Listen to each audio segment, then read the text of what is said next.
you went from $40,000 a year to $400,000 in just 6 months of being in tech. Yes. Yo, that's incredible. We got to talk about that. So first off, what is it that you do in tech, and how long have you been in the industry? Yes, so I'm a software tester. I work remote and I help companies test softwares to make sure that they're doing what they're supposed to do. Okay. Now, I know that you also are the founder of Roads QA. You've been helping a lot of people be able to land roles in tech.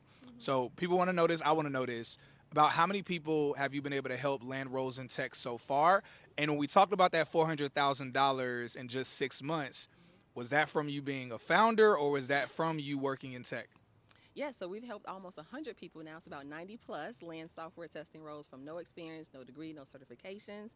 And yes, that actually came from us working. Me and my husband had remote and have a remote QA role, so not from my company. Dang, that's incredible. Now, look, I'll be looking at your page and I'm always seeing different posts of people land roles in tech, seeing like some incredible salaries. How exactly have y'all managed to be able to help so many people right now land roles in QA? Well, I think QA is about not just the skill set, but the mindset. So we take students through our 6 step skills method, where I actually teach you from being a newbie to enter the market to securing your first one without any experience.